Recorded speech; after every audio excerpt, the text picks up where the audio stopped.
Olá, pessoal, tudo bom com vocês?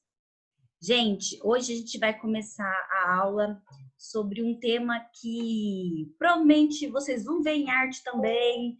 Lembra que, não sei quem foi que falou, que sempre que via um tema em história, via um tema em arte, né? Vocês vão acabar vendo, eu já falei isso para vocês, mas vocês vão acabar vendo temas de história em arte, matemática, em geografia. E aí, ó, a gente, né, vai acabar se encontrando em todos os lugares. Para vocês terem uma noção de o quanto a história continua sendo importante para vocês entenderem como é que a civilização humana chegou, né, do jeito que a gente está. Hoje a gente vai começar a falar de um tema que eu gosto bastante, já tinha falado, ainda mais porque vocês vão acabar vendo muito sobre mosaico. Para quem não sabe o que é mosaico, né? Mosaico é aquela arte que se quebra vários pedacinhos, né, de pedras formando, e a gente acaba formando várias figuras, né? Acabar trabalhando isso aí. Fiquem tranquilos. Pessoal, por que, né, a gente vai começar a estudar esse tema? Olha, para vocês virem na apostila de vocês, a gente está na unidade 10, né, o Império Bizantino. A gente vai trabalhar muito, né, essa cidadezinha aqui, que eu já vou falar, né, do que ela se trata. Bom, como sempre, eu vou mostrar para vocês aqui, né, o materialzinho que eu produzi para vocês acompanharem a aula aí, né? Sempre junto, para a gente juntinho acompanhar a aula, né? O Império Bizantino, ele é bem antigão, gente. Eu vou explicar por que ele é tão antigo. Ele vai substituir, né, em grande honra, assim, se falando, em grande cultura, o Império Romano, que a gente estava aprendendo. Mas o Império Bizantino nada mais é do que o próprio Império Romano, só que do lado do que se chamava o Império Romano do Oriente, tá? Ele vai nascer como Império Bizantino na própria queda de Roma, né, em 476 depois de Cristo, e vai durar um tempão esse império. Esse império vai durar até 1453, quando a cidade de Constantinopla vai ser tomada. Mas será que acaba por isso mesmo? Começa do nada e termina do nada? Né? E por que será que a gente acaba vendo isso? Bom, a gente vai ver isso muito porque tem, por exemplo, até hoje, tem religião que chama Igreja Católica Ortodoxa. Nessa parte do mundo, e algumas pessoas aqui você podem ver também, algumas igrejas aqui no Brasil, que fazem parte dessa igreja. Nossa, mas tia, a gente estava vendo igreja católica, né, cristianismo até agora. Sim, eles são cristãos, mas não achem que eles seguem, né, aquela galera que faz, né, nome do Pai, ou o pessoal que anda com a cruz, né, que segue o Papa. Não, não, não. A gente vai ver isso. É um pessoal bem diferente. A Igreja Católica, né, católica apostólica que segue o Papa, não é a única católica no mundo. Vocês vão aprender que existem outro tipo de católica, a católica ortodoxa. Mas isso a gente vai deixar um pouquinho mais para frente. Bom, como eu estava falando para vocês, né, nada mais é do que Império Bizantino, aquele império que a gente já bem conhecia, que é o Império Romano. Lembra que eu falei para vocês, né, que Jesus Cristo nasceu também no Império Romano, mas não nasceu em Roma? Como é que pode isso? Vocês têm que explicar isso não só, né, na nossa aula, como para os pais de vocês também. Pais, vocês já sabiam disso? Que a gente, né, que Jesus Cristo era romano? Mas ele nasceu em Roma, como é que pode isso? Lembrem-se que o Império Romano ele era muito grande, né, pessoal? O Império Romano vai lutar até com Asterix e Obelix.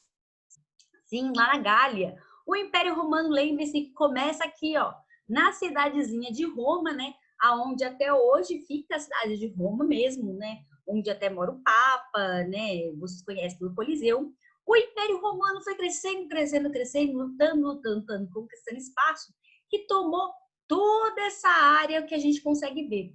Mas lembre-se que a gente começou a falar que o Império Romano começou a cair em decadência, né? O poder do Império começou a se fragmentar. Por quê? Porque os generais que trabalhavam, né, todas essas fronteiras começaram a achar que não era justo e nem o poder do imperador era suficiente para conseguir aguentar manter todo esse império sob o seu próprio poder, né? Tipo, chega aqui, né? Os generais começam a se fragmentar até que Roma, né, se fragmenta em dois. Essa parte de cá se torna Roma, né? Essa partezinha que você está vendo aqui, meio laranja, né? Meio amarelada, vai ser a parte da Roma Ocidental. Por que Roma Ocidental? Roma Ocidental porque fica do lado ocidental, né, do mapa, né, que a gente já bem conhece. E a capital vai ser a própria cidade de Roma, como já era a capital do Império. Depois disso, né, Roma também vai ter um outro pedaço, né? Se existe o lado, né, do Império Romano Ocidental, tem que existir o lado do Império Oriental. O lado do Império Oriental vai ser esse lado aqui, ó, meio avermelhado, tá? E a capital dele vai acabar se tornando essa cidadezinha aqui, ó, chamada Constantinopla. O problema é que a Roma mesmo não acabou mais ficando mais conhecido como Roma, né, o lado oriental, e sim como Império Bizantino. Porque esse lado do ocidental aqui vai enfraquecer muito, muito, muito. Lembra que eu falei para vocês que estavam vindo os bárbaros? Bárbaros eram aqueles povos, né, em que os romanos achavam que eram nada civilizados, né? Não tinham a cultura romana, não bebiam vinho como os romanos, não comiam azeite como os romanos, né? Não viviam em todas as suas realezas como os romanos, esses povos bárbaros, civilizados, né? Tipo os vikings, né? Ou os galeses, como eu falei para vocês, tipo Asterix e Obelix, eram considerados povos romanos. Os visigodos, os francos, entre outros povos, começaram a invadir este lado aqui, ó, né? Esse lado aqui não, né? Vão invadir esse lado aqui até fazer Roma cair. Mas não conseguem fazer o lado de cá cair, que é o Império Oriental. Por isso vai acabar ficando conhecido por um outro nome, chamado de Império Bizantino. Eu já vou explicar de onde veio esse nome meio esquisito. Pessoal, o Império Bizantino, ele foi tão importante que ele vai acabar marcando, né? O Império Romano e o Império Bizantino, eles são tão importantes que eles vão marcar, vão ser marcos do que a gente estava falando sobre linha do tempo. Vocês lembram que lá no começo do ano eu falei para vocês que, né, existe uma linha do tempo. A gente, né, vai marcando, tem o nosso tempo da nossa idade de vida, tem o tempo, né? E tem os marcos oficiais que a gente usa, mas para poder se organizar. Esses marcos oficiais são marcos que a gente chama de políticos. O que acontece? Aconteceu uma coisa tão importante para a política do mundo que ele acaba se tornando um marco. O primeiro marco é a invenção da escrita, que a gente falou lá. Antes disso, era tudo considerado pré-história. Está muito errado esse termo. Foi falado também, né? Mesmo que não tenha escrita, existe história sim, né? Através da arqueologia. Depois disso, a gente começou a ver antiguidade, a gente estava vendo antiguidade até agora. Até agora eu digo por quê? Porque vai acontecer em 476 a queda do Império Romano do lado ocidental, que é este lado aqui, onde fica Roma mesmo. O lado oriental, como eu falei, não vai cair, né? Vai, pelo contrário, se manter por muito tempo e muito forte e influencia toda essa região do lado de cá, pessoal. Né? Por isso que a gente vai entrar numa nova época. A gente não está mais estudando, né, Idade Média, a gente vai começar a estudar, a gente não está estudando mais antiguidade, a gente vai começar a estudar a chamada Idade Média. Ela é muito conhecida por causa dos castelos, dos cavaleiros e tudo mais, né? A gente não chegou ainda nesse ponto. Calma, sem pressa.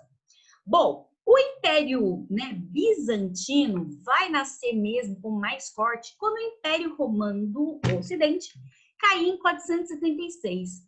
Mas vai continuar um império bem forte aqui, ó, veja aqui, Constantinopla. Quero que vocês prestem atenção aonde fica Constantinopla. Constantinopla não foi construída em qualquer lugar. Constantinopla foi pensada muito bem onde ser construída. Se vocês repararem, a cidade de Constantinopla aqui, ó, ela tá bem entre o mar Mediterrâneo, que é esse, que liga a Europa da África, quer dizer que ele tá perto de 3 continentes, gente. Apesar da cidade ficar no continente europeu, vejam aqui, desse lado de cá, já é o continente asiático. E desse lado de cá já é o continente africano. Mas por quê, né? Por que ficar entre tantos continentes assim? Já vou falar também. Calma, gente, calma, né? A capital vai ser escolhida, né? Constantinopla, e vai receber esse nome por causa do primeiro imperador. Veja vocês, né? O Constantino, que é o primeiro imperador do Império Bizantino, ele não é bobo nem nada. Escolheu esse lugar muito bem, por causa, né, das questões estratégicas dele, e deu o nome da pessoa mais importante da cidade, o próprio Constantino, né? Mas da onde que vem? Se Constantino era o imperador do Império Bizantino, por que ele não se deu o nome de Império Constantino, né? Por que será, gente? O nome ficou conhecido assim porque aqui onde que fica a cidade de Constantinopla, né, era uma colônia grega. Muito tempo atrás, quando a gente aprendeu, antes dos gregos caírem, vocês lembram? Né? Vocês lembram que os gregos saíram daqui, da região de onde estavam aqui, ó, e vieram né, para cá. Aqui ficava uma colônia grega chamada Bizâncio. Por isso que o nome pegou muito bem como Império Bizantino, né? Porque ficava na região, principalmente da cidade, né, da colônia Bizância. Mas por que né, a gente tem que estudar isso? Pessoal, ele é tão importante a queda do Império Romano que acabou virando um marco, né, como eu falei para vocês.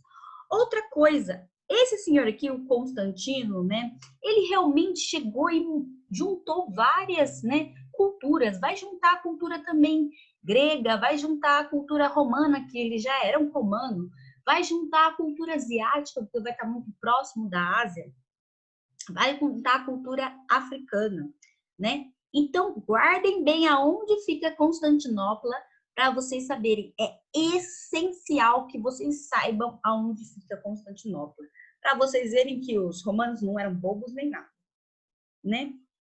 A cidade de Constantinopla em si, ela foi fundada em 330 antes mesmo do Império Romano, né? Do lado ocidental cair. Por quê? Porque eu falei, né? Roma, como império, foi dividido em duas capitais. A capital romana, né, em Roma, e a capital romana em Constantinopla. Atualmente, Constantinopla ainda existe, só que não mais sob o nome de Constantinopla, e sim sob o nome de Istambul, né? Onde fica Istambul? Fica na Turquia. Tá bom, pessoal? Vou mostrar para vocês onde que fica. Ele fica bem ali, ó, naquela divisãozinha, tá? Por que escolher a cidade de Constantinopla para ser a capital do novo império que é tão importante? Bom, localização estratégica, como eu mostrei para vocês, ela fica em contato, né? Ela está entre dois mares, o mar Mediterrâneo e o outro, o mar Negro. Ela pode ser boa, não só para o comércio. Por que o comércio? Porque ela vai trazer produtos, todo mundo tem que passar por ali. Tem que passar por ali pessoal que quer vender produto da Ásia, tem que passar por ali pessoal que quer vender produto da África, tem que passar por ali pessoal que quer vender produto europeu, tá? Mas ela também é importante militarmente, que é como estratégia. Imagina, ela é uma cidade, olha, se está em torno de um monte de mar, quer dizer que ela consegue ser muito bem protegida. Ela sabe da onde pode vir os ataques, entenderam? Esse é o mapinha, né, bem antigo da cidade de Constantinopla, para vocês terem uma noção. Olha esse biquinho que ela faz. Tá vendo? Ela tem várias partes. Ela é uma cidade tão bem protegida por causa do comércio, ela se tornou uma cidade muito rica nesse período, tá? É por isso que ela se tornou uma cidade murada. Mas o que seria uma cidade murada? Uma cidade murada é uma cidade com muros. Nossa, é bobo, né? Mas sim, é uma cidade com muros. Tá vendo aqui, ó? Vou mostrar para vocês. Vocês conseguem ver todo esse entorno aqui? Todo esse entorno aqui da cidade terá muros. Somente há pequenas entradas de portos para a cidade. Por que isso? Vou ensinar uma estratégia ninja para vocês. Uma ninja estratégia para vocês. Pessoal, quando um grupo está sendo atacado, vocês veem vários filmes de, né, atacando um castelo e tudo mais, existem muros, certo? Normalmente, você fecha várias partes do mundo e só deixa uma ou duas entradas abertas. Por quê? Isso é uma estratégia, gente, muito lógica, tá? Por que você deixa essa parte? Porque você sabe que se o inimigo descobrir que essa parte não é tão protegida, ele vai tentar atacar nessas duas partes. E você já lá dentro vai saber que ele vai tentar isso aí, né? Porque a ideia é que induza ele a atacar essas partes. Quando eles menos perceberem, né? Você pega o inimigo bem nessas partes que estão fragilizadas, tá? É por isso que a cidade ela é muito bem estratégica. Ela é super bem protegida e só algumas partes, né, dos portos, tá vendo como ela é toda coberta, né, por mar? Só alguns portos que são entradas de comércio é que vão ficar menos protegidas. Mas já, né, o imperador sabia disso, né, os soldados também, né?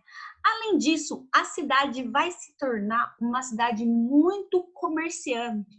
Por quê? Porque como é uma cidade em que junta 3 continentes, olha isso, África, Ásia e Europa, ela consegue ser ali um ponto de encontro entre os 3 continentes. Por isso que o comércio é a melhor coisa que ele pode fazer.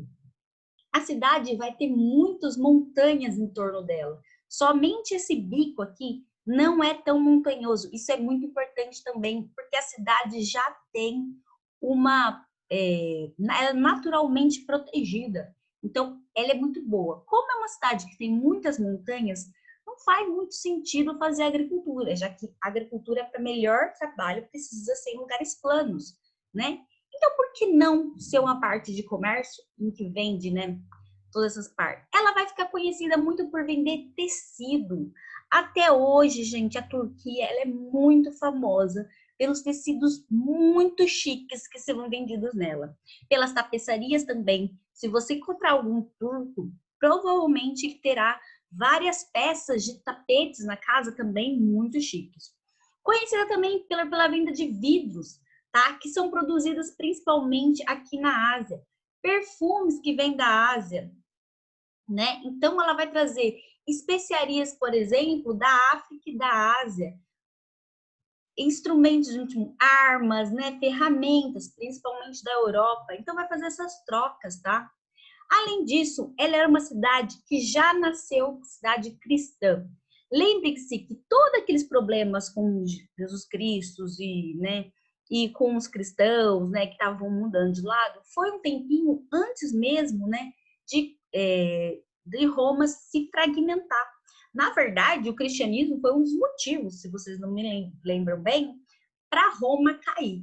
Então a cidade ela já nasce cristã porque já havia muitas pessoas cristãs na cidade, né? Então melhor, né, manter essa ordem aí. A língua oficial do Império Bizantino vai ser o latim. Sim, gente, o latim que vocês viram com a Monique. O latim que vai dar o português, o francês, né, o italiano, o romeno, o espanhol, né? Todas essas grandes línguas. Só que vai durar apenas um tempo, porque o latim era uma língua oficial de Roma. Mas nessa região, a maior parte das pessoas falavam grego. Lembre-se, ela era uma colônia grega antes. Então, as pessoas comuns, quase todo mundo, falava entre si o grego. Não tem por que a cidade manter o latim, sendo que todo mundo fala grego, né? Por isso que vai acabar mudando. Mas esses são pequenos mapinhas para vocês verem de como que a cidade, ó, ela é murada do que eu falei para vocês, né? Ela é uma cidade muito protegida, tá? Pessoal, a aula vai ficar, né, por assim dizer hoje, né? Foi uma aula que não muito grande, mas para vocês entenderem, amanhã a gente vai trabalhar um pouco mais sobre Constantinopla. Beijo para vocês e boa aula. Tchau, tchau, galera!